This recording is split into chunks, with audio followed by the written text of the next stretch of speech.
New dungeon. Oh, hello, Internet. You've just caught me taking a look at the 6.2 special sites because, thanks to the comments from people in my trailer reaction video, I've realised that there's quite a lot more in this patch than I had first thought.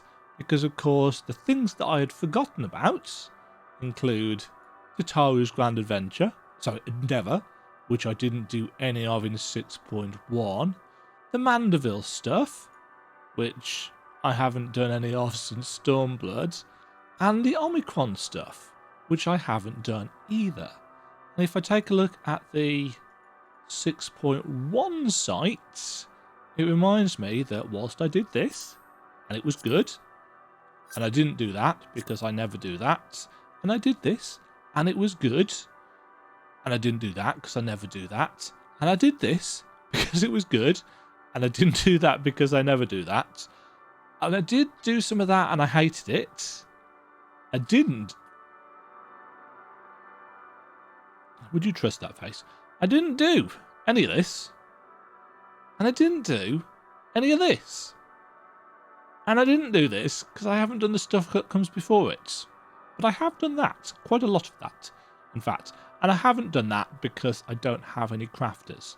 And I've still not been to even visit that. So considering today, as you can probably see in the bottom right-hand corner, is the 16th of August 2022. And the patch comes out in... It's literally a week today, isn't it, actually, now I think about it. I've got a week, in theory, to get caught up. Fortunately, it's the summer holiday, so I have time to do this. But there's a couple of games coming out in this week that I want to play for YouTube.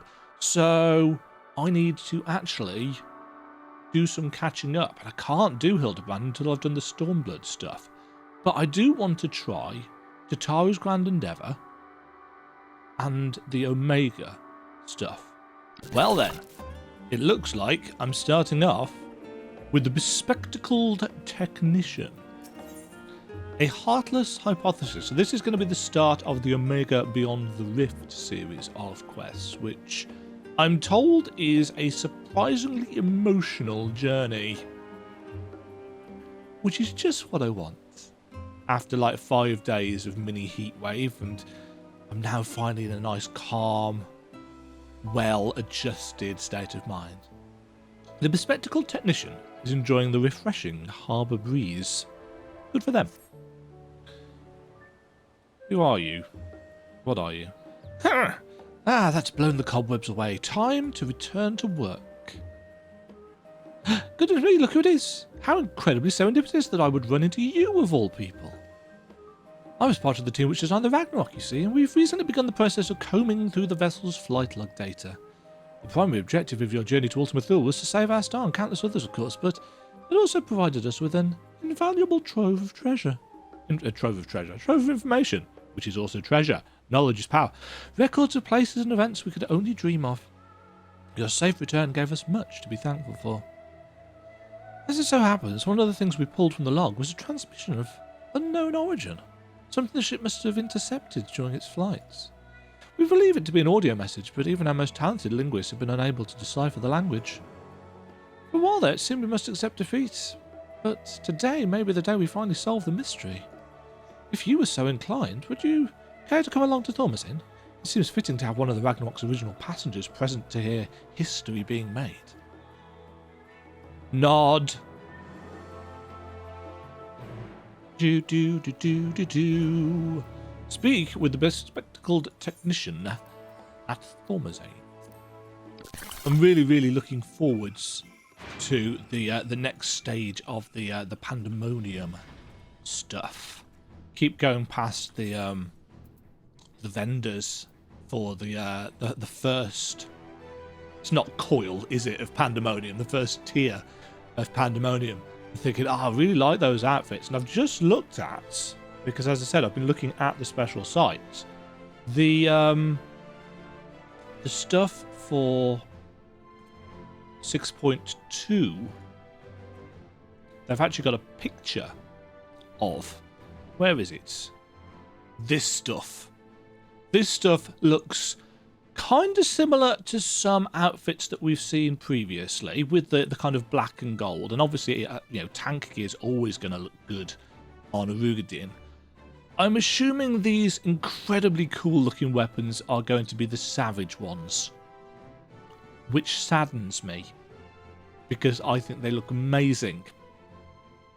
And I'll never do savage because I don't have a pre-made group, I don't have a static or anything. It's just not something that I'm ever likely to do at all, let alone actually get the drops for.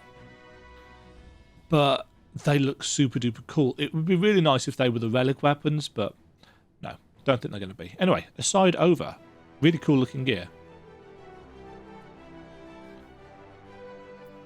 Let us speak to the bespectacled technician once more. Ah, there you are. This is where we're to meet the engineers from Garland Ironworks, who, I am told, potentially hold the key to unlocking our mystery transmission. They should be along at any moment. Sid? Nero? Pretty certain we know it's them.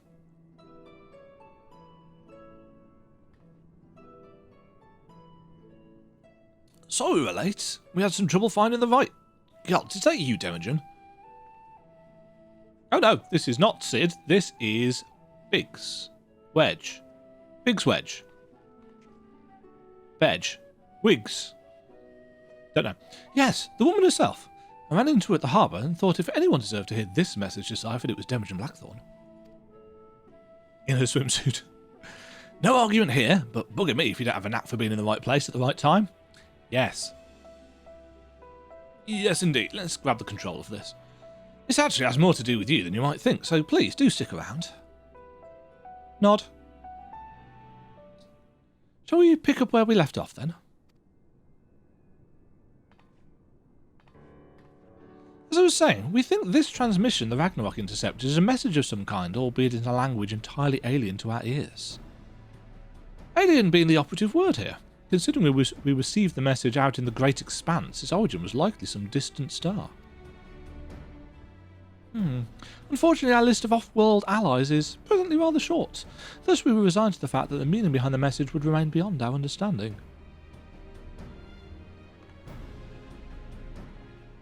One of my colleagues, however, refused to give up. She remembered the ironwork engineers who'd been so helpful in the construction of the Ragnarok and turned to them for insight into our seemingly impossible problem. Nod. Do you know what Wedge said when he heard what was going on? We should have Omega listen to it. I bet it can tell us what the message means.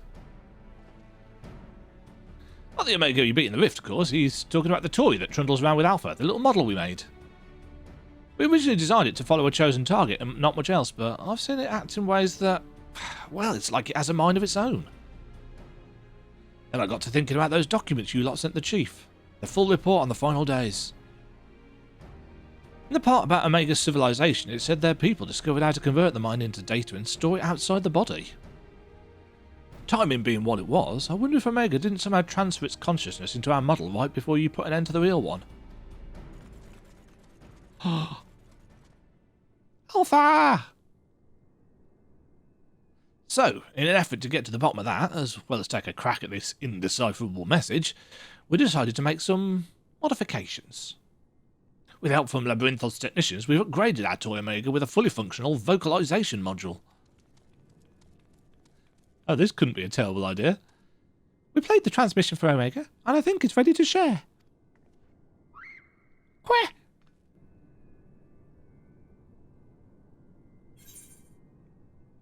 Are you in there, Omega?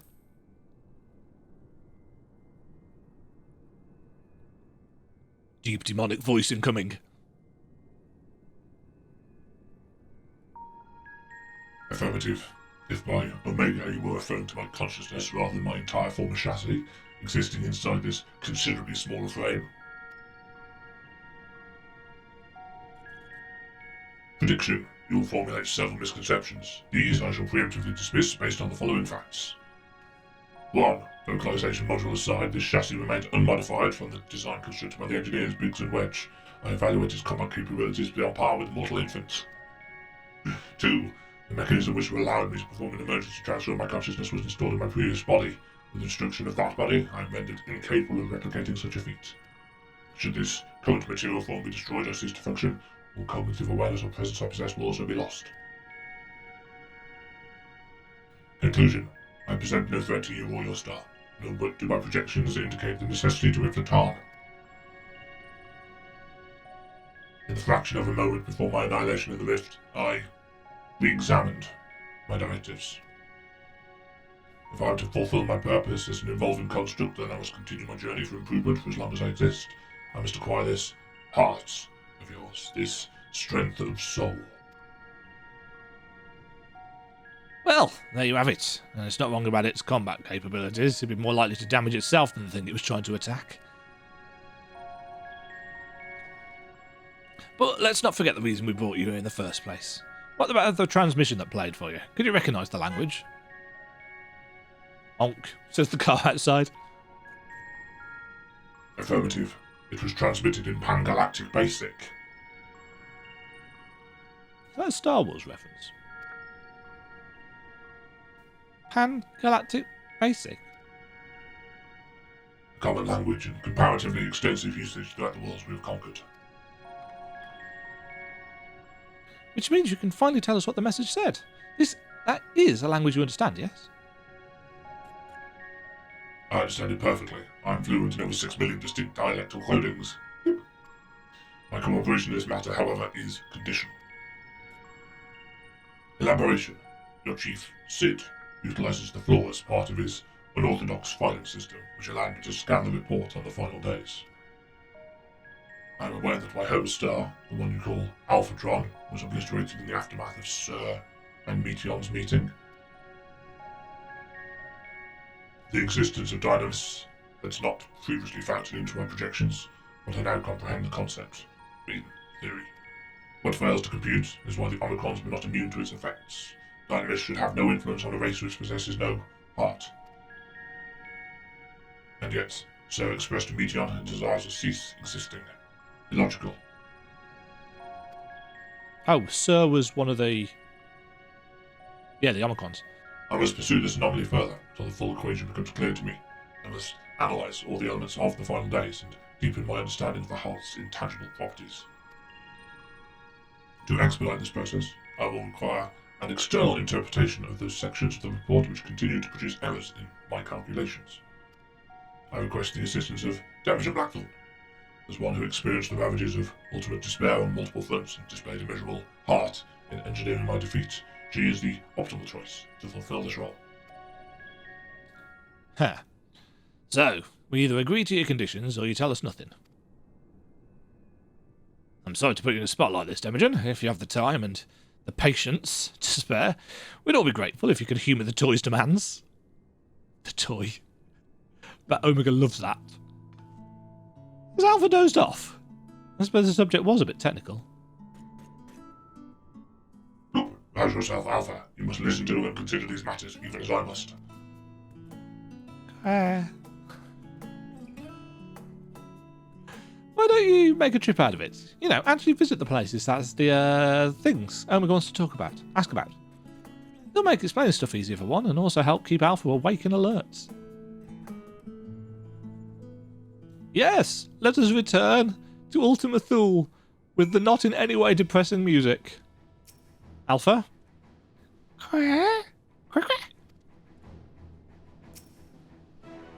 What a remarkable development. Biggs and Wedge told me much of your encounter with Omega before we began, and now that we have the Omicron's weapon talking, there are so many questions I'm simply dying to ask. Back when we were first exploring our options, we did actually consider playing the transmission to the inhabitants of Ultima Thule. The problem is, we'd be dealing with beings recreated through Dynamists.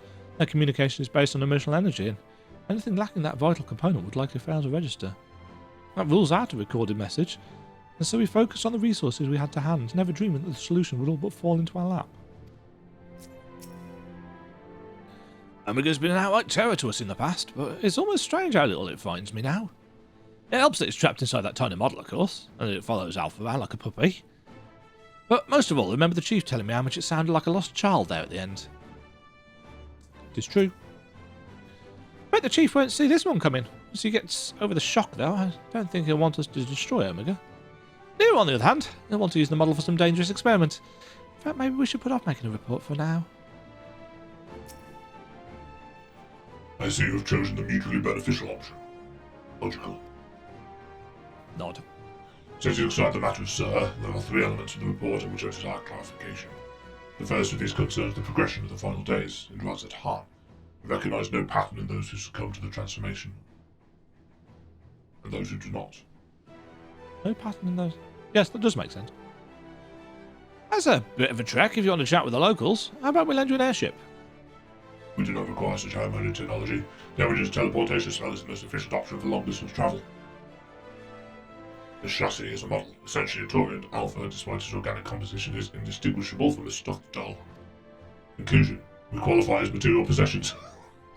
Pick us up, and you can teleport the 3 of us to our destination. It's not technically wrong. Begin Omega's journey for answers.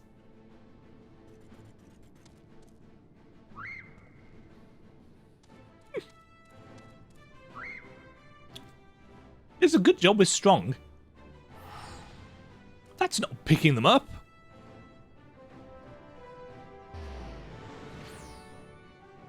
Okay, so a trip to Razat Han first.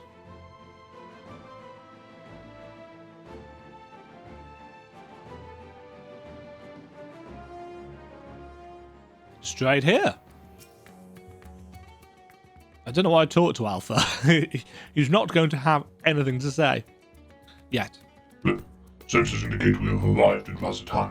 Objective: identify factors for resistance to involuntary transformation. Hypothesis: adults survivors of the final days will display significant strength of heart. Confirming this theory will require the cooperation of live subjects. Where is the ward designated for residential habitation? Understood. Calm is set as our sub-destination. Please take the lead and select the subjects we are to interview. Omega and Alpha are now accompanying you. Keep them at your side in order to proceed with quest objectives. Okay. Right. So. We've got a little talkie point on the way, so we'll actually walk it as opposed to... Unless this is going to lead us to... Because we've got to go this way anyway, haven't we? Alpha. Discuss the stairs. Quack, quack. Quack, quack. Alpha chirps enthusiastically, apparently unfazed by the prospect of climbing the stairs. Was he a Dalek? Warning. Please avoid stairs whenever possible. My projections indicate high risk probability for accident or slippage leading to catastrophic structural damage. Stepped inclines also increase my energy consumption by 63%. In model terms, they tire me out. Taking into account the difference in individual limb length, the design is inherently flawed. A convenient step height for one is an exhausting trial for another. Were I to oversee the civic design of the settlement, I would construct a sloped conveyor belt which enabled automatic traversal, zero personal energy expenditure.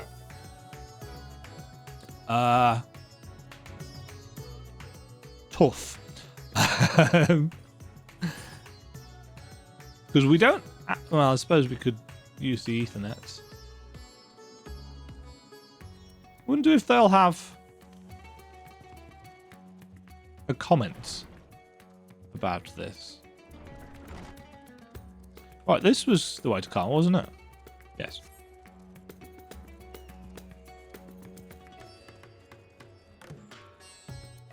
Ah, this place will look really cool with the new lighting engine, I'm sure. A long way off it may still be. Right, we have some people to talk to about the nature of the heart. Huh? Are you a traveller? Please, if you have a moment, I could use an outsider's perspective. You see, I was one of those who sought to escape the madness plaguing the world by fleeing to the moon. Although we ever went in the end. So here I am, recently returned from Charlian. Except now things are strained between my sister and I since she chose to stay and I chose to leave. I ask her to help me find work and she suggests I look somewhere that isn't Thavnir. As if I wanted to abandon my own. Ugh, makes me so angry. Look, your point is unclear. You elected to relocate to the star satellite. Does your relative now perceives you in a negative light? Your sibling's judgment is in error. Based on the information made available to Hanish Citizeness, your decision to withdraw to the moon was both logical and correct. Conversely, the decision to remain in Razatan despite the low probability of survival defies explanation. Perhaps her reasoning pathways are faulty. That's right. I'm not quite sure what you're saying, but I'm right, aren't I? Well, so I'd like to think. Problem is, I understand why my sister feels this way. I almost decided I had to go myself. Even then I wasn't sure that leaving behind everything I love was the right choice, and with the way it all turned out, Yes. Trixie. Ah, this is the old woman that we spoke to in the Thavnir quest, wasn't it? Oh, hello again. Oh, it's the old person voice. Oh, hello again. You're the one who came to ask me questions about Kalzar. That was it, yes. I'm glad to see you looking well after that unpleasantness. Oh, I remember the burning skies and hearing the screams, but truth be told, I'm still confused as to what actually happened. I only know it wasn't unusual for entire families to go missing. Many of my neighbours' houses lie empty even now. Kalzar's place is one of them. He had no close relatives to speak of, and I heard that it was members of the consortium who came to remove his belongings. What a terrible thing to have to do. Terrible. Kalzar's passing was recorded in the reports. Clearing out his domicile and readying it for new habitation seems an appropriate reallocation of resources. Dear me, what a clever little contraption. But of course I'm not against making use of his quarters. That would be wasteful. It's simply that Kalzar was always such a vigorous person. All that passion, all those dreams, suddenly gone. I feel the same sorrow for everyone who was lost. Seeing the remnants of those vibrant lives packed away in boxes, that is what I mean by terrible.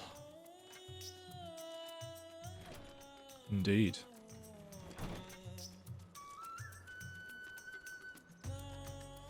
Randomly, somebody is crafting here.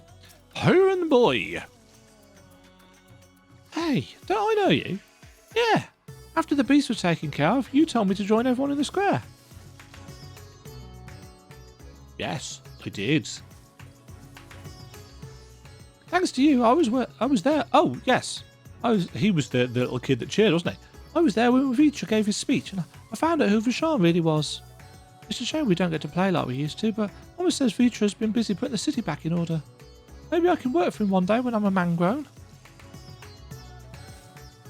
Vitra, Midgard saw as offspring, yes, but this child wishes to put himself at the worm's command that he might make his own contribution to society. A pattern emerges.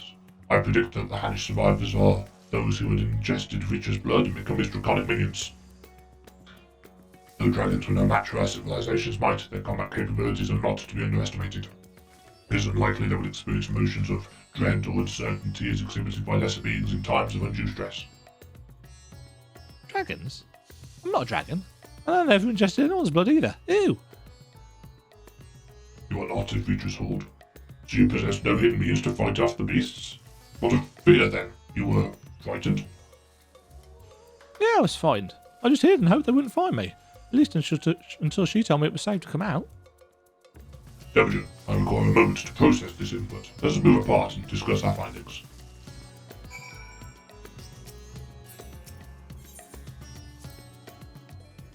Input overload. I must have time and distance from the subject to process this data. Yes. Hello, random person. Oh. Giant hanging testicle thing. Processing data. Evaluating hypothesis against accumulated evidence. I offered an optimal analysis of his subject's destiny, yet each time their responses conflicted with my assessment. Without identifying the root cause of this conflict, I will be unable to properly define what constitutes strength of heart.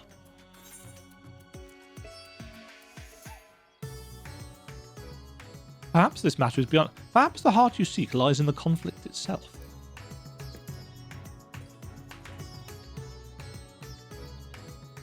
An interesting observation. It is possible my base criteria is an error. In which case, it is imperative that I continue this learning process and repair any fundamental misconceptions. Next, I wish to interact with an individual who endures similar circumstances to Khazal prior to his transformation. Are you acquainted with any local merchants who had dealings with him? No. Yes? Jinabaya. Something fibers. Acknowledged. Sub-destination set. Was that the person that we helped out with those carrying tasks? Hold on, there's another talkie point over here. Let's just talk at the talkie point. I'm sure they've got a proper name. Can't remember what it is. Talkie points. Alpha, what have you got to say? Quack, quack, quack, quack. Alpha looks back and forth between Omega and the hamster, showing visible concern. Oh, he doesn't want Omega to get eaten by the birds. Halt, Demajen. Do not proceed beyond the fence. In this body, birds of that size represent lethal, unthinking threats. They will peck my casing apart, searching for meat that does not exist. Conversely, Alpha can correctly identify my absence of nutritional content. If only he would apply that intelligence towards maintaining a regular feeding schedule, or habits adversely affect his mobility. Okay then. More stairs! Maybe we could leap. How'd you get up there? Jumping over, yes. Anyway. Well, look who it is. I must thank you again for your help in moving our textiles. Recovering from those tragic events has been difficult, of course, but with everyone pulling together, we've managed to get things back up and running. Jinabar. I come with questions related to that tragedy, specifically your survival of the final days. Although you are similar to Khazal in many respects, he succumbed to the transformation and you did not. Why? What is the critical difference between you and him? What? I'm sure I don't know. I'm not especially brave or courageous, if that's what you're asking. Perhaps being focused on protecting our workshops kept me from spinning into a panic. Still, I imagine Khazal would have been feeling the same sense of responsibility. Perhaps the weight of it all is what invited his demise. You are of the same mind, resolved to the same purpose. Yet your strength of heart or spirit was not equal. If merely emulating the individual is insufficient, then some other unseen factor must be involved. Not to interrupt these deep philosophical musings, but do you think I could ask you a small favour? There's a man by the name of Nashvan who's been helping us out here while he gets back on his feet. I have a feeling he'd benefit from speaking with you. Leave by the eastern exit and you should find him outside organising some new inventory items. Okay.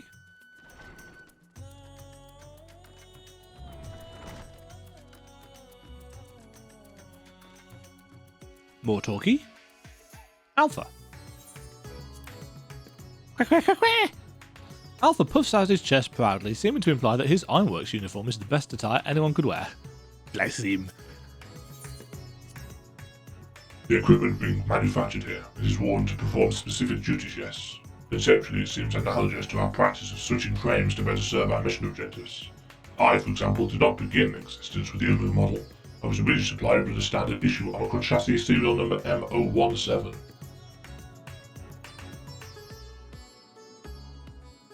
Is that...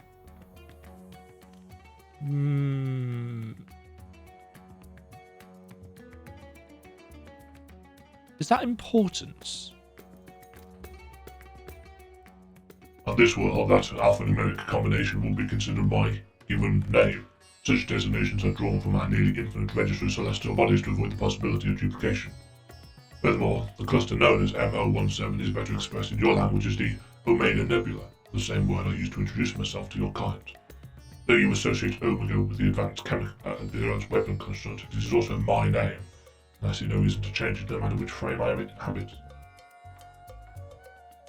Interesting. Nice little tidbit of lore there.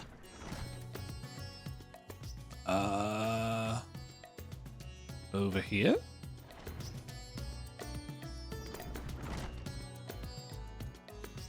I don't think I've ever been up here. Lashran.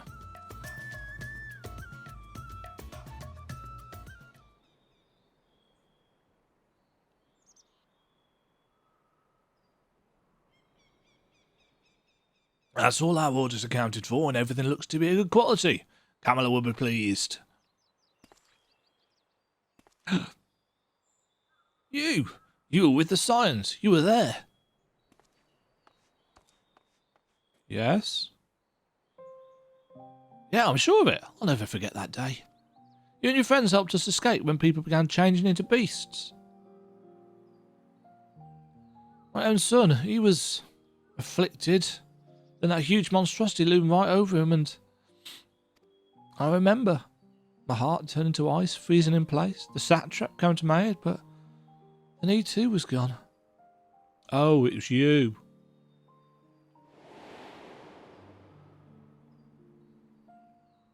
Yeah, the guy that fell over on the run. Memories run together in my mind like flashes from a nightmare. Only the words of your comrades still ring clear. I repeated them over and over like a mantra as I fled for my life. You must run, for their sake and your own. Well done, Graha.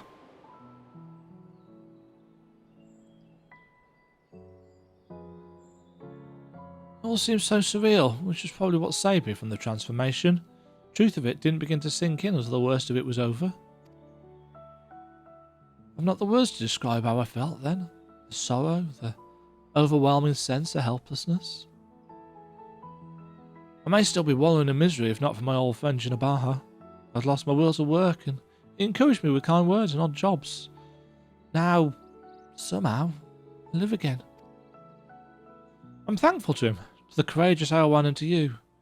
If you see your comrades, please let them know their efforts were not in vain. And put some clothes on. You said you lost your will to work. This signifies a cessation of efforts to maintain basic life functions, yes? What changed to extract you from that stagnation? An offer of work from Jinabaha should mean little to one without the desire to accept it. Was it some manner of mortal instinct, a primal need to survive and thrive? Instinct? No, it wasn't that. If anything, my instinct was telling me to lay down and welcome an end to the pain. Every day I think of my boy's final moments. I think of how scared he must have been.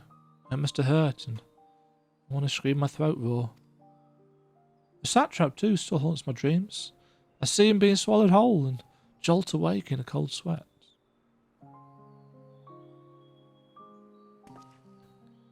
But something changed when Jinabar came to me. I looked up and saw that even without my son or Aowen, the world around me continued to turn. And because that fact grieved me so, I knew it fell to me to live on and remember them.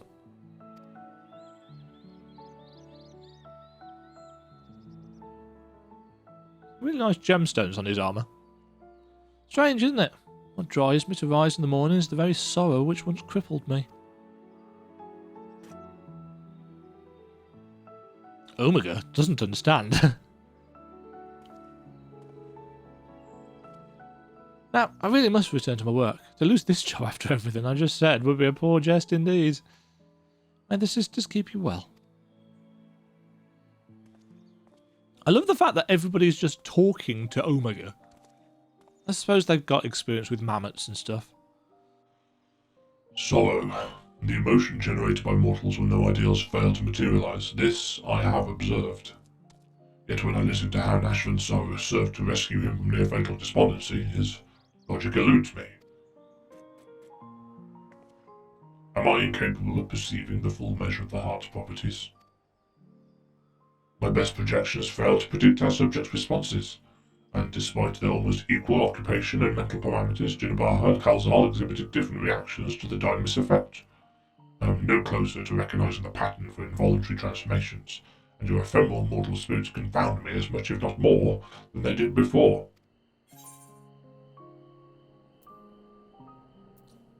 The hearts of others were ever shrouded in mystery. Have you considered that there is no pattern to the people afflicted?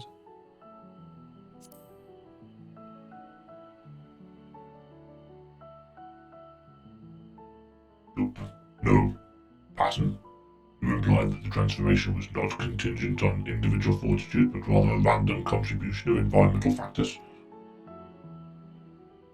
Such a theory would explain the otherwise conflicting data. Very well.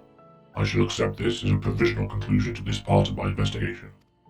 I do, however, expect you to continue supplementing my education of heart-related matters. Go on then. A heartless hypothesis. Bum. Okay. Thanks, Alpha, for that insightful Why is this Arcasadara just collapsed here? As I said, I don't think I've ever been up this place. Or no, maybe this was the way that I went the very first time I got here. Or was that... That's months and months and months ago now. I forget. Onwards! Goodbye. A gift? Omega has selected a new destination. Our next destination will be Camp Broken Glass, and desire elaboration on the dealings between the Ilsebard contingent and the citizens of Garlemald. The report describes the contingent's purpose as the salvation of the local populace. Furthermore, both factions faced a common enemy in the Telofroi. Why did they not immediately combine forces to their mutual benefit? This inconsistency requires closer examination. Demajen, initiate teleportation. Yes, sir, Mr. Omega, sir. Not you reusing the animation, then? Teleportation successful. Evaluating immediate environments. A cold weather region by Theris standards, but significantly less extreme than a star with ice planet classification. Also, it's raining. This body should not be unduly impeded. In contrast to Alpha and his uncontrollable shivering, my frame appears highly resistant to low temperatures. Oh, poor Alpha. Retrieving data. Records indicate that remnants of the contingent force and a number of Imperial citizens yet inhabit this location. We will speak with representatives from both factions and explore their respective attitudes. Proceed. Okay. Who actually is knocking around? Of all of the zones in the Endwalker expansion, this is actually the one that I've spent the least time in. Don't know why, just is. It's odd because thematically in the actual storyline it was one of my favourite zones. Demajen, come to see how things are progressing, have you? I can't speak for the overall strategy, but communication with the locals has become a damn sight easier since Julius and his soldiers stepped in to help. Oh, we still face a fair share of distrust, of course. Some folk even think we're enslaving minds with our foreign magics. We have Anima to thank for putting that idea in their heads. But all things considered, I'd say we're doing pretty well. Establishing an open dialogue was the first big step. Query. You consider this level of progress acceptable? The reality of your efforts falls far short of the ideal. If your aim is to provide efficient circuit to the local populace, then absorbing their numbers into your command structure will be the optimal path. Oh, I wouldn't want to go that far. We're not looking to take over their nation. If we're to do this the right way, we need to recognise and respect each other's way of life. So while it may not be the easiest solution, I agree with the contingent slow and steady approach. I'm just happy with saving lives. And of course, that would make very little sense to Omega because, you know, the resistance is futile. That was their way of doing things, just absorbing everybody's technological distinctiveness into their own. Hello, emaciated refugee. A shadow from the past? Yes, I know you from Victor's Spoils. Have you come to laugh at me? A wretch who chose to lose Lucinia and her sister rather than accept your help? Oh, don't remind me of that storyline. The fool who ended up reliant upon your charity nonetheless. Well, perhaps I deserve your derision. My compatriots surely scorn my failed conviction. I have shamed my people and brought dishonour upon my nation. I am no better than a kept beast, my pride sold for a bowl of feed. But my soul, nay, that you shall not have. I have refused your honeyed offers of a new home. This land is where I belong, and this is where I shall remain. Blue, you demonstrate opposition to the contingent's overtures. On what basis do you refuse this cooperation? The data suggests that the local populace is struggling to produce the bare minimum of sustenance. Have you some secret strategy for survival, or do your orders compel you to accept your present misfortune? What? Must I be mocked by a Magitech toy now? No, I have no secret strategy, no binding orders. I will comport myself as any true Garlean patriot would, uncompromising, unbending. Blast it all. Once again, this input is unanticipated. Let us move aside and process what we have heard. Ah, patriotism. Don't get me started.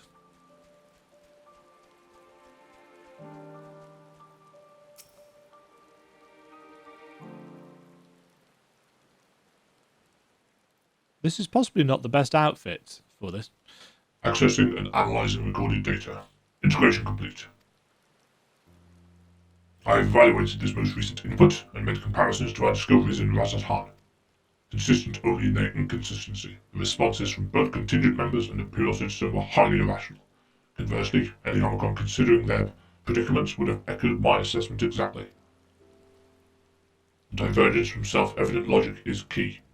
Hypothesis. The illogical relationship between would-be saviors and suffering populace is another result of the unpredictable nature of mortal hearts. Yes. Any property or ability has inherent advantages and disadvantages. Yet never have I encountered such a unique detriment. It appears that those who share your metaphysical capabilities are prone to complicating simple cognitive processes. Oh yes. An undesirable quality. I will, however, persist in furthering my understanding of the subject. You've lost your foot there in the snow. Yes, thank you, Alpha. Query. Prior to formulating our next step, I wish to know, who is this Lucinia? Oh yes. Thank you, story writers. Let's relive that.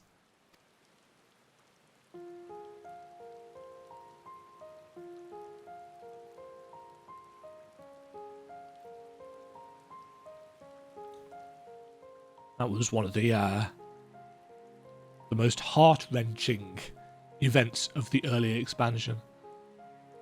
Acknowledged. To summarize, insufficient data on foreign culture resulted in inadvisable and ultimately fatal action. I witnessed such self-destructive behavior during the course of our planetary conquests. Overwhelmed enemy forces would voluntarily withdraw into perilous regions, leading to a succession of inevitable losses. Tangential data request. I wish to learn about burial customs. The practice has ever seemed nonsensical, but new data suggests it arises from the same source as your cognitive complications. Take me to this. Damn it. Take me to this Lucinia's burial site. It may aid me in understand.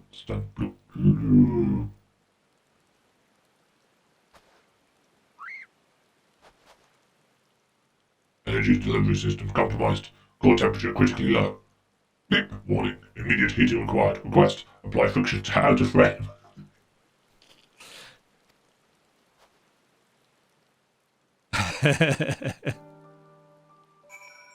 Rub some warmth back into Omika's frame. Oh dear. Thank you, story writers, for the tangentially incongruous, humorous moments. Group. Blip. Temperature nominal. Energy level stabilizing. The creators of this model must have experienced impaired cognitive reasoning during the design process. Upon our return, I will request additional climate shielding, as well as an accurate temperature sensor array. This will not affect my combat capabilities, but should improve my basic survival rate. Reconfirming sub-destination. In which direction will we find Victor's spoils? Lip, acknowledged. Alpha, you are to remain in close proximity, close enough to envelop me in your feathers. You are permitted to carry me on your back if you so choose. Like a backpack.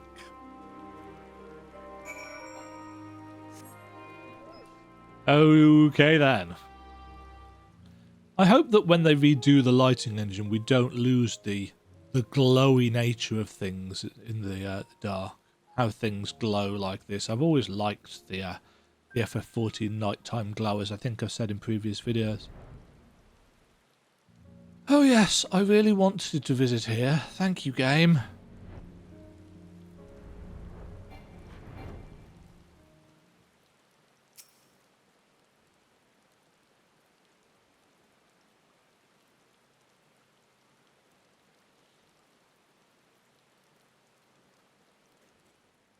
Lip, a deceptively deep snowdrift almost defeated me, but we have successfully arrived at the location you indicated.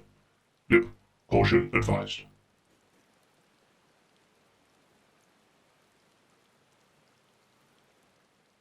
An unknown individual appears to be investigating the object of my interest. Huh. You're Eorzea's champion, aren't you? Demajen Blackthorn? C'est moi. I must have really cold. Oh, I never introduced myself, did I? I'm Manius, soldier of the 1st Legion and comrade of Julius. Julius and Manius. Perhaps you remember me from Tertium? We spoke about collecting Ceruleum and again later on after Lord Quintus had passed. Vaguely.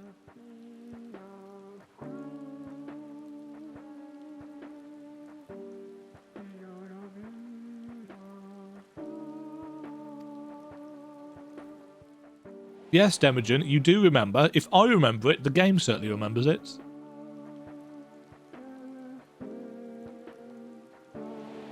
Well, I remember might be a strong turn of phrase. Marius, explanation requested. What is the reason for your presence here? That must be the tiniest Magitech weapon. Ah, no, it's just an oddly shaped communicator, isn't it? In any case, I have nothing worthy to report. I heard that the sisters who used to live in my sector were buried here, so I thought I'd come and pay my respects. And so he knew them. Alpha and Alice told me the story, complete with profuse apologies, though they were adamant that no amount of remorse could erase the tragedy of what came to pass. Not that my fellow soldiers and I had any place to judge. We were manipulated, fooled into starting an insurrection which led to countless deaths among our own countrymen.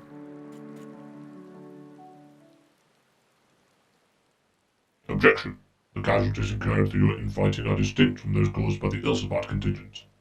To restate, you are justified in seeking restitution from the contingent for causing the deaths of Licinia and her sister. Retaliation for damages sustained is also a logical progression.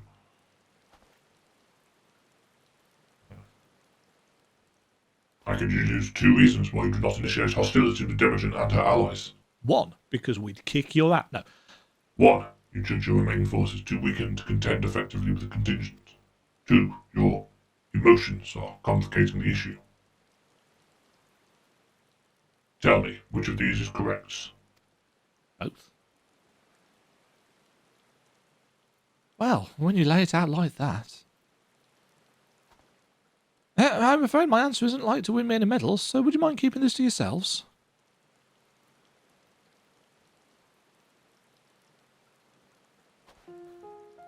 There's the unspoken thought that we're outmatched on the battlefield, certainly. But the real reason I'm not demanding restitution has little to do with weighing the odds. The simple truth is I'm so caught up with simple survival, I've no strength to spare for past grievances. The same goes for avenging any comrades we've lost, be that my brothers in arms or Lord Quintus himself.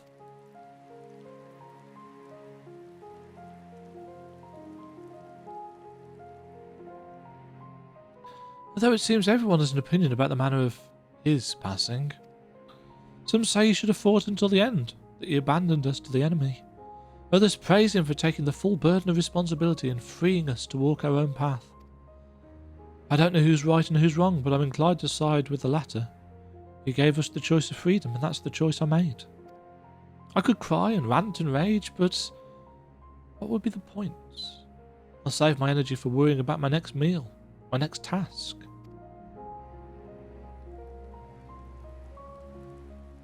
I need to focus on the ones left behind, on making some kind of life for my comrades and me. And if I need to lean on the contingent to do that, then that's what I'll do. Even if their aid comes at a price, I'm willing to pay it. Even amongst your own, there are times when cooperation demands compromise. What matter that they're outsiders? Besides, I think I could grow to like Alphino. Really? And Alizé. They've reached out to us with kindness and compassion from the very beginning. So I'm being really mean. Alphino has very much grown on you. He's still a pain in the ass, but... Summation. Your desire to survive, even should it mean allying with the contingent, was a feeling you already harboured. That your side has committed worse atrocities was the logic you invented later to justify your reasoning. Blunt, but accurate, I suppose. The heart is honest about what it wants, even if the mind takes a while to reconcile the decision. I can almost hear the cogs working. Ask an alpha by the look of it. Well, this has been oddly cathartic, but I must return to my duties. There are wild beasts to cull, watchfires to light, supplies to transport. Even without an emperor, there's no rest for an imperial. Be well and stay safe.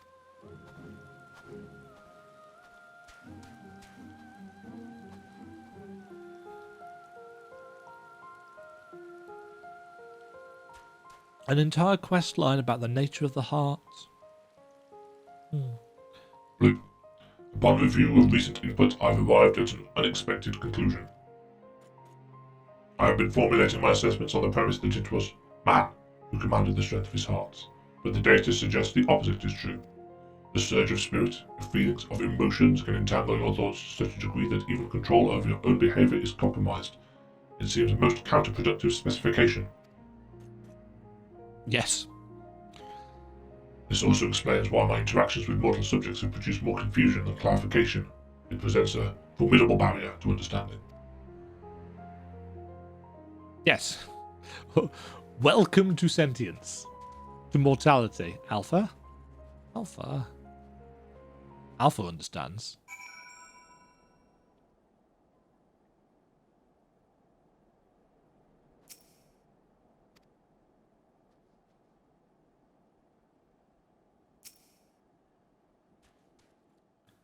Blue. My earlier hypothesis has been borne out. The suboptimal operation being conducted here is the result of emotionally compromised reasoning. I am ready to progress to my third and final query. I would learn more about those referred to as ancients. It is clear that this group was a crucial factor of the final days, but the information contained in the report was insufficient to form an overview. The Lothwits are creations of the ancients, and are said to maintain repositories of their knowledge.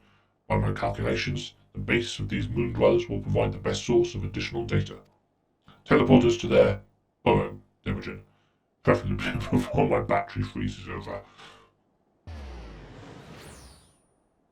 Yes. Yes, indeed.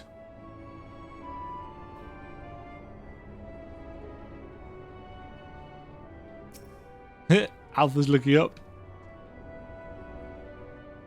What are you actually looking at, Alpha? What is...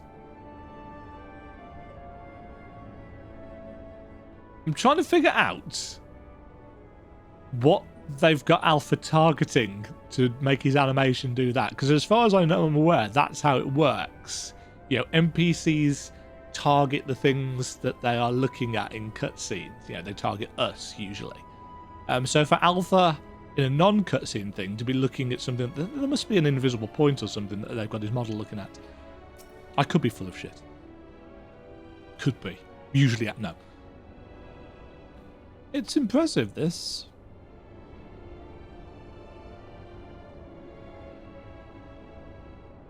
Blip.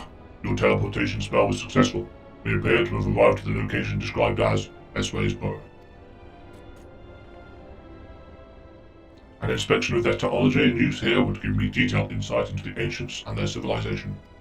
This body, however, lacks my previous frame's advanced observational functionality and will require external assistance. Uh-oh. Uh-oh. Huh? No, it can't be. It is you! Oh, Demajen, I've missed you so. Hi, Growingway. What's this report with you? This soft, feathery vision. We've been outfluffed. Pack up the moon. It's all over. Why bother with burrow building bunnies when you could walk around with this adorable avian engineer? Just bake me into a pie and be done with it.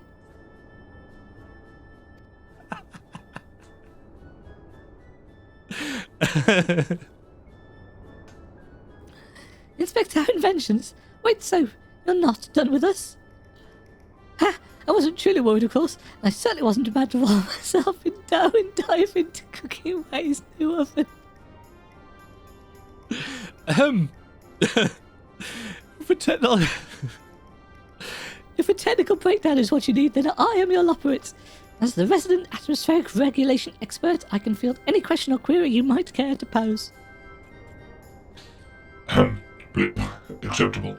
I will employ this being to guide me around the facilities. Your presence is not mandatory. Even locked within my current chassis, I am still an autonomous construct that has endured hundreds of your life cycles. I am capable of completing this simple objective alone. Yeah, if you say so. He falls down through the gaps. See ya, Alpha. Oh, that made me chortle far too much. Uh-oh. Oh, they're back. Objective complete. Where's the tour health? What happened to Growingway? Have you put him in a pie? After my 50th question, his responses began to suffer noticeable delays. By that stage, we had reviewed a representative cross-section of Lockwood engineering, thus I deemed it unnecessary to retain his company. Okay. Conclusion. Extrapolating from the fraction of technology on display, the full spectrum of the ancient advancements was, at minimum, equivalent to a level 4 civilization. A fact which demands further investigation. Despite establishing a near-ideal society, these beings nevertheless harbored a weakness which invited self-destruction. In studying them, I stand to gain a greater understanding of Sir's anomalous decision. Growingway informed me that another type of ancient-made entity exists upon this satellite, the one they call the Watcher. I would speak to him. Okay.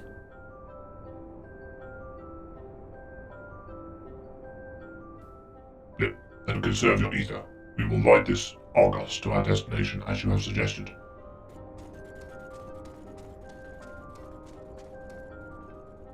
Okay.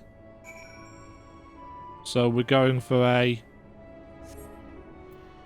Argos ride, are we? Speak with Omega at the entrance to Bestow's Burrow. Are they going to show us an actual little cutscene of Alpha and Omega riding on Argos with us? Because that would be hilarious. Yes. Thank you, Alpha. Hi, Argos. Look, impedance detected. The creature identified as Argos refuses to acknowledge our presence. Hypothesis. Upon our arrival, Growingway expressed concern that he had been outfluffed. This suggests the existence of a fluff-based hierarchy, where station in such a system would be predictably low, but Argos is adamant on it in ignoring even Alpha. Its fluffiness level is impossible to gauge. That is a delightful FF11 reference. Probably. For those of you who never played FF11, when you targeted an enemy, you could check their level, because unlike in this, where levels are clearly displayed, there was no such thing in FF11. At least there wasn't when I played it. There may well be now. And the only way that you could tell how challenging an enemy was using the check command, which was a right-click command. And it would tell you, it would just give you a phrase based on the difference in levels. So too weak to be worthwhile was an enemy that was 4 or 5 levels below you, and therefore you wouldn't get any XP for it. Then there was easy prey, decent challenge, even match. I can't remember the ones that were higher than even match obviously is on level. Was it tough, incredibly tough, and then impossible to gauge? Something like that. So an impossible to gauge enemy was so challenging that it was going to blat you. Yeah, it would be like taking on an enemy 10 levels higher than you or something like that. I can't remember the exact numbers. The one thing I really liked about that system, and they had it in FF14 as well, in version 1.0. They had little symbols next to the enemy names to show you whether the enemy was going to kill you or not, based on how challenging it was. They had really nice little symbols next to their names, which sadly, I say sadly, which we don't need anymore, obviously, because it just tells you their names now. But yes, that was a tangent. Argos turns to you with an impassive gaze. It seems you will need to intervene. You are the fluffiest of them all, dear Argos.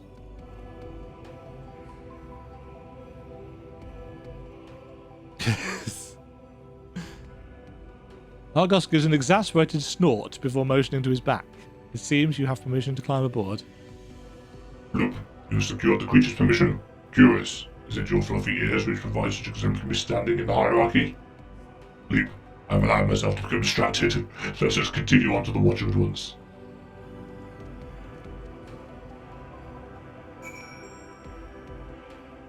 Yes, it is our fluffiness. Mind you, that line has to be tailored for Vieira. I wonder what they say for other races, because obviously Rugadin aren't going to have that. Makote might. Elazan aren't. Might look that up later if I remember. Hello, friends. Lip, the Watcher located. An estimate of this being's height explains the inconvenient scale of Bestway's burrow. Yes. Why are you still here, Watcher? I was bemused by the arrival of these small visitors, but I see they are companions of yours. What a rare thing for my abode to be thus crowded. How may I be of service to you? Hello, Watcher. My purpose here is to learn more about the Ancients. I would know their deeds, their philosophies, the very nature of their hearts. I would understand why the final days were visited upon my home star. Ah, worthy endeavour. But there is another better suited to assisting you with that task. Perhaps you might favour us with a tale or two of the ancients you met during your travels, Demajen. My fragmented memories would be a pale substitute indeed for the clarity of your more recent experiences. Could we not technically take Omega and Alpha back to... If they're baggage, we could take them with us, right?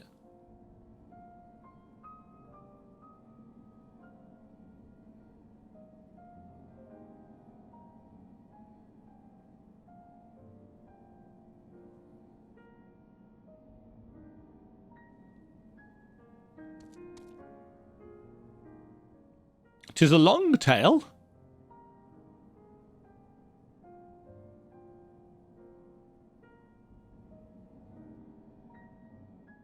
Yes, I can envision every detail. Your meeting with Vanar and Emmett Selk and Hithrodes, the sorrow and determination of Hermes.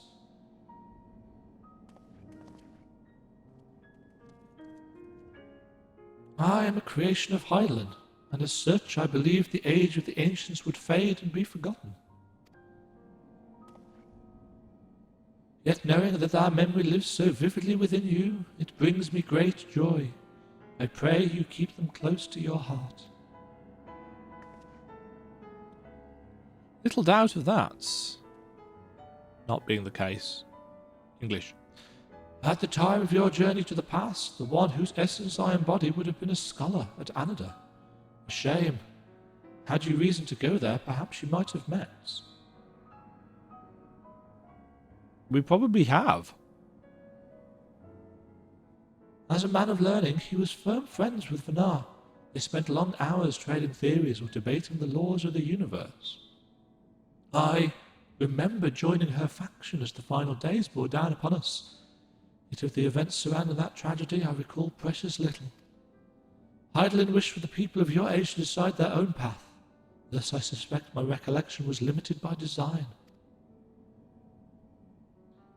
Yet even she could not cut away one persistent memory. I feel most distinctly his sadness at what was to come to pass, that in becoming Hydaelyn's heart, Fenar would forever stand apart from the people she so loved. If she was so resolved in her convictions, then he too would share her sleepless vigil over the future yet to unfold. Thus was the vow he made to Fenar as her transformation took hold. His fervent wish must have reached her in some fashion. Though his life was drained away by the summoning, he was reborn with new form and new purpose when I awoke as the Watcher of the Moon. And you heard, Demajen. You felt. You thought. And in seizing the future for yourselves have you brought full circle the saga which Fenar began. What you accomplished was no divine miracle. It was but the beacon of hope, passed down from one generation to the next, a succession of wishes and prayers, reshaping the star into the world we knew you deserved. You have our deepest gratitude. I thank you not only as myself, but as the man I once was, and on behalf of those who devoted themselves to Fenar's vision.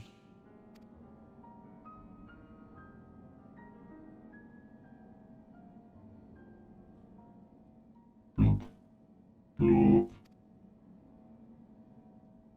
I understand the facts of your story, Demajen, but not how you chose to process them. On what grounds do you speak of Fenar with such fondness? By sundering the world, she ultimately guided your kind to victory, yet in doing so caused irreparable damage to its individual members. The full scale of that act is beyond calculation. It is evident, however, that it resulted in a protracted period of suboptimal existence for Emmett Selk and his brethren. Query: if the survival of your kind is the deciding factor in your evaluation, then should you not also admire Hermes in his decision to subject man to a trial, forcing you to change or perish, as was the fate of countless civilizations before you? Well, yeah. I mean, you feel sorry for Hermes, but I think I expressed previously that what he did was probably the right thing to do. Even if maybe it was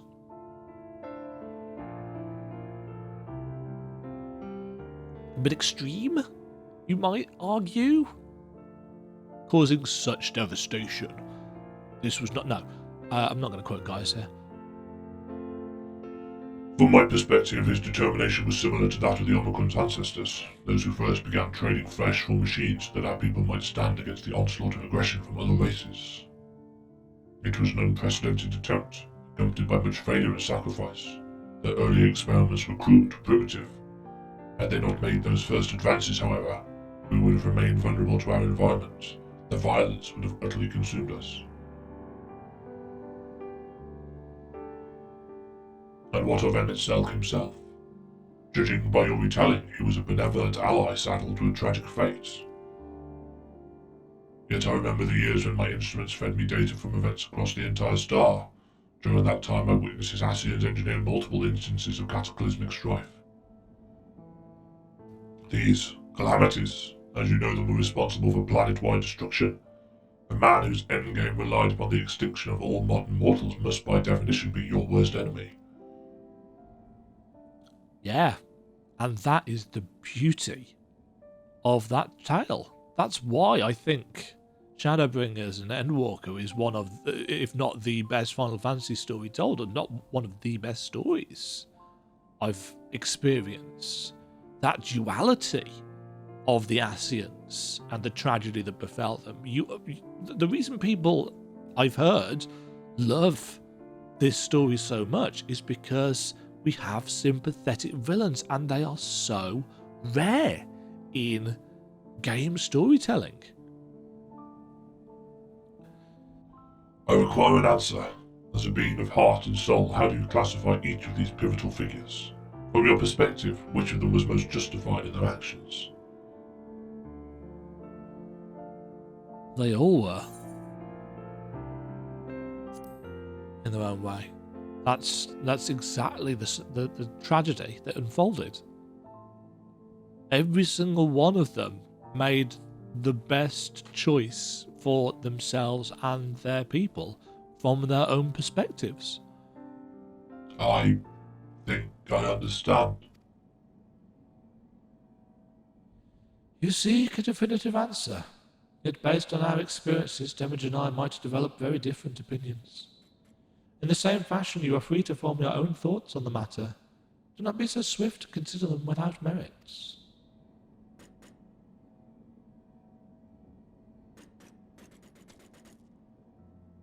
I do not have my own thoughts on the matter. I assess each situation with the same logic pathways available to every Omicron. Even if 1,000 Omicrons were asked to analyze the same event, they would all return the same result, regardless of individual experience. There is no strength to be found in fractured reasoning. And now you get to the heart of it, Omega. Nonetheless, I find your input valuable, recording data alongside interview results. This concludes my investigation into the incomplete elements of the final day's report. I will reanalyze the accumulated information and examine the factors which led to Sir's incomprehensible decision. Let us return to Thomasin.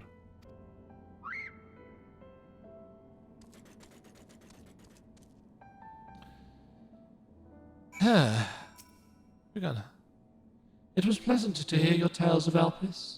Should you ever need an audience familiar with the subject, I would be glad to listen to more of your recollections. Even with one's gaze fixed upon the future, we oftentimes find our thoughts drift into the past. It is a shame that Hyland never chose to speak of it.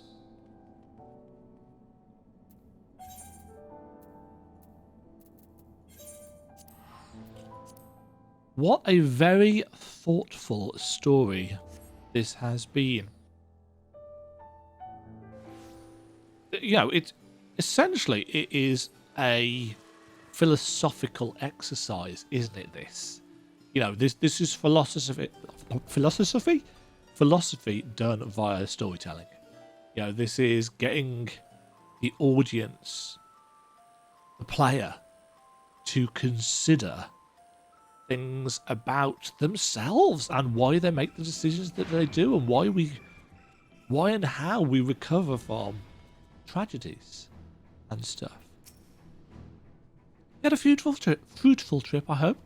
I'm absolutely bursting to ask about your experience with Omega, but don't wish to be a pest. I'll swallow my questions for now and maintain my academic decorum. Besides, it seems our engineering friends are in a hurry to leave. Demajen, I wasn't sure you'd be back in time. Nope. Quack. Biggs. Ah, there you are, right at the last moment. The journey with Omega was properly educational, I hope? We planned to ask you all about it and that mystery transmission besides, but I'm afraid something urgent's come up. It seems one of our Ironworks associates has fouled up a job elsewhere, and Jesse needs wedging me to rush in and lend a hand. There's an airship already waiting for us out in the harbour, in fact. Do you think you can escort us over there and talk as we walk? Yep, acceptable. I'm fully capable of speech through emulation. I figured you might be. Let's get a move on then. Okay. Yes, of course you had to play this song.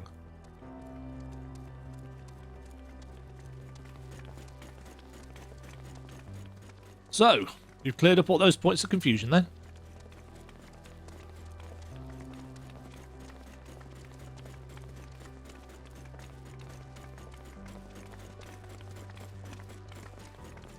I had mistakenly classified your intangible heart as an ability of some kind.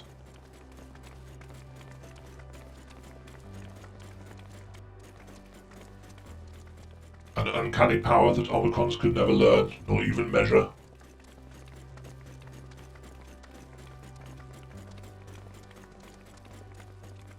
Even now, its full nature yet eludes my comprehension.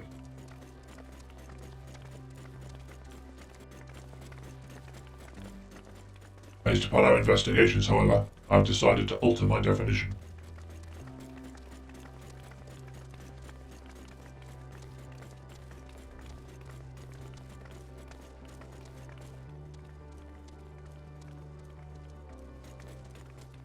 phenomenon which influences one's interpretation of reality.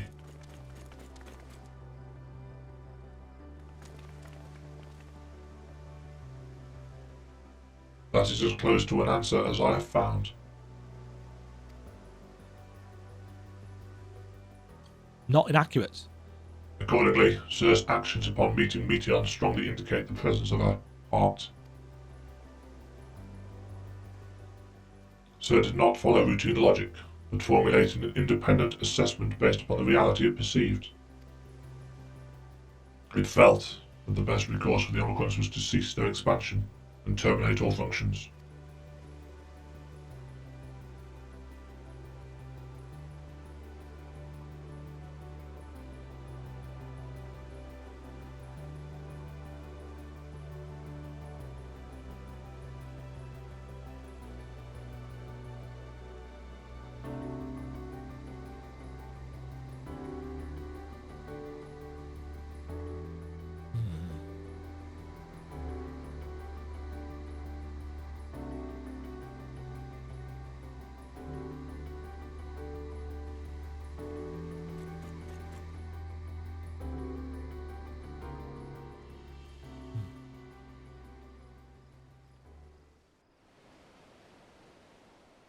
The ability to interpret our realities.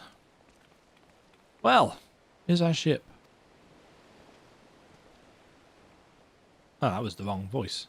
Alright, we need to be going. But first, I'll hold you to your bargain, Omega. It's time you told us what was in that transmission from the flight logs. Acknowledged. I will uphold the terms of our agreements. The recording salvage from the Ragnarok was a simple one. The message is so basic in fact that the time spent listening to it may result in a net loss of value. Shall I continue? No, you're just teasing. Tell us the message already. Acknowledged. Converting dialect coding to local language.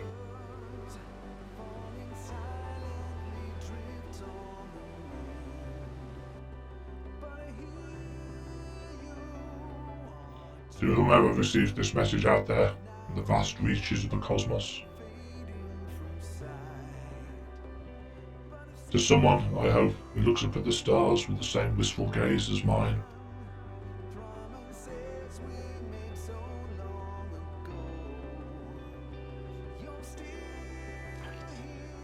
To you I say, forge ahead. May all our tomorrows be blessed with joy.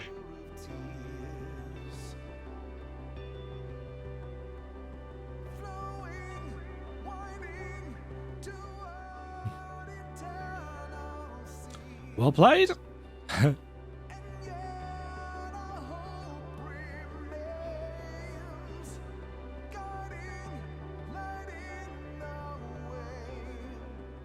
Knew there was a reason why they were playing this music.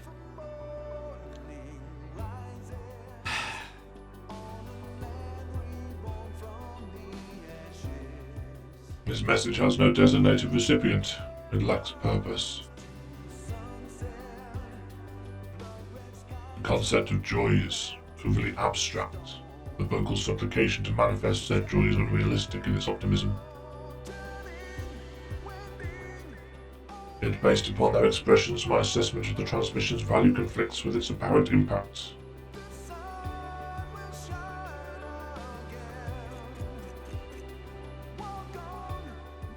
And still, I fail to understand you, sir. Your heart still confuses me.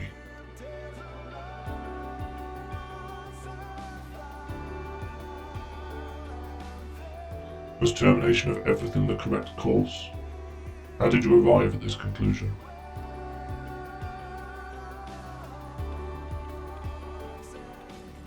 It defies all my attempts at reasoning. But I was designed to evolve. If I continue to learn, the probability that I eventually comprehend this phenomenon is greater than zero. So I will put the dilemma of your decision aside for now.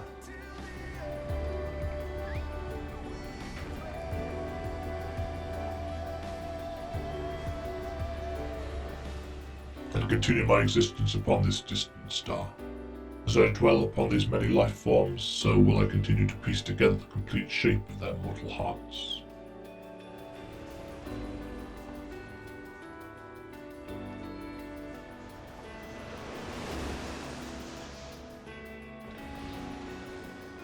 I must document their progress.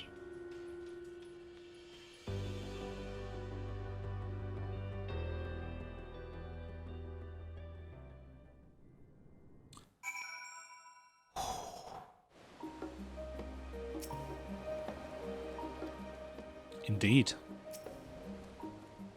Your contribution to my education is appreciated, Demajen. Indeed, I have amassed a satisfying quantity of valuable data. Now that our negotiated business is complete, however, Alpha and I will return to traveling the world. Drawing on recent experience, I am confident we can expand the radius of our ventures by a significant margin. We need not limit ourselves to Eorzea. I am now familiar with Charlian and Razatan, and would also like to revisit the freezing climes of Gala Blue. I neglected to instruct Wedge to upgrade my climate shielding. Yep. I will read with my permission to Deputy President Jesse. Engaging ambulation and departing salutations. Farewell, Demajen.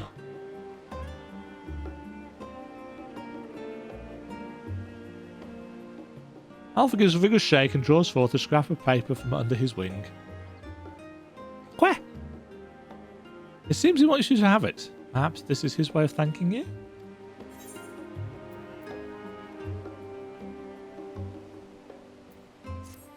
Thanks, Alpha. Swiftly, Alpha, Blip. The road is long and we have barely begun our journey. A new chapter of New Game Plus has been added, just in case you want to play through that again. Well, I am not entirely sure what I was expecting from that quest line, but I'm very, very glad that I did it. I've never been of the opinion that the side content in FF14 is wasted, even though there's a fair chunk of it that I haven't done. I still haven't done the Scholastica stuff from Heavensward, though I did start it. But that was just my kind of quest, you know, a tour of the realm, some philosophy, some good writing, some emotional beats, and a dissemination of something that maybe we as human beings don't necessarily think enough about. Why we do what we do, how we recover from tragedy, how we keep on going. I find that stuff absolutely fascinating as a writer, and the trick that, you know, many people have told me over the years to being a successful writer, and this is one of the things that was hammered home to me when I did my master's degree, is that in order to be a successful writer in terms of creating a good story, not necessarily successful in terms of making money and stuff, but in order to tell a successful story, you have to, as much as you can, understand people and why people do the things that they do. And if there's one thing that Shadowbringers and Endwalker did for us, it is help us understand how and why the Ascians did what they did, turning them from moustache-twirling, black-robed villains into sympathetic antagonists. And you know, the difference between a villain and an antagonist is not necessarily just one of semantics. They're not synonyms. You know, villains often do evil things for the sake of doing evil things, whereas antagonists often do evil things for good reasons, for the right reasons. It's a fine distinction between a villain and an antagonist, but if you look at it closely enough, they are not just mutual. They're not interchangeable. So this storyline has been a real highlight for me. You know, it's taken what, an hour and a half to do, and that was an hour and a half of my life very well spent. You know, it made me think, as well as, you know, somebody's cutting onions in here or something. But that's what I like from Final Fantasy XIV, perhaps more than any other Final Fantasy game. Although, to be fair, Final Fantasy XV, which I know is a game that not many people really liked, FF15 was a pretty good job of delving into ideas of mortality and stuff as well. It wasn't necessarily well told because of its fractured development. The same goes for FF10, which was also a really good story about, you know, mortality and dreams and hopes. And coming off the back of watching the first season of The Sandman on Netflix, which I highly recommend, episode 6 especially, Bring Tissues, this was a good time for me to do this particular piece of content and to enjoy it, I think, as much as I have. Just very quickly, so I don't know whether I'm right in thinking that the Omicron's quest, are there pictures of the Omicron stuff? Does this follow on from the Alpha stuff? Or the Alpha and Omega stuff? Or is it its own separate thing? I'm wondering. Because obviously the Omicrons have been a significant part. Such a basic word to struggle for so long over. It's been such an important part of that storyline that I'm intrigued as to, you know, how much relevance these are going to have without a tie-in. Don't know. Anyway, that's going to be it for this video. An hour and a half, almost, of excellent writing, emotional story beats. I was expressing worry a couple of days ago about if the Void stuff is going to form the arc from 6.1 through to 6.5. I worry that they're not going to be able to do, or I still worry that they're not going to be able to do the Void arc justice in incremental patches like that. But this has reminded me of just how much the Final Fantasy XIV writing team can do with just a few short cutscenes and some excellent writing. So, I don't know, maybe I will come away from the Void stuff, because I'm told that it's going to take it up to 6.5 and then 7.0 will start a new story. I'm worried that that's not enough time and it's too fractured and disjointed to do the story properly. And I still hope that they're not going to save the Void. If we can just go around consistently saving the world, I feel like that kind of storyline is going to lose its impacts. I hope that in some way there's nothing we can do to heal the 13th the same way that we healed the first. I'm still hoping that we save some people and that we change some lives, but I think it would have more of an impact if we cannot fix the Void. If the Ascians couldn't do it with all their power. Anyway, I'm rambling. Thank you very much for watching, everybody. I hope you have enjoyed this look at, can't even remember what the quest was called, but it was great. And I really, Beyond the Rift, that was it, really enjoyed it. If you did like my reaction to it, do please give the old thumbs up, subscribe, ring the bell, go and check out my coffee.com account, my website, my Twitter, all of the social media stuff. If you hated the video, by all means leave a mean comment down below. The algorithm loves devouring them either way. It's all about the engagement, folks. Thank you for whomever it was. I've forgotten who recommended that I really do a voiced run through of this. Well done. Good idea. Good plan. thank you for making me sit down and spend an hour and a half of my time in such a well-written, moving manner. And again, well done to the Final Fantasy XIV writing team for such a good storyline. Until next time, folks, have yourselves a fabulous day. Cheerio. Thank you very much for watching. If you enjoyed the video, why not click the like button and consider subscribing. Remember, you can ring the bell notification icon to get notified when new videos go live. And until next time, cheerio.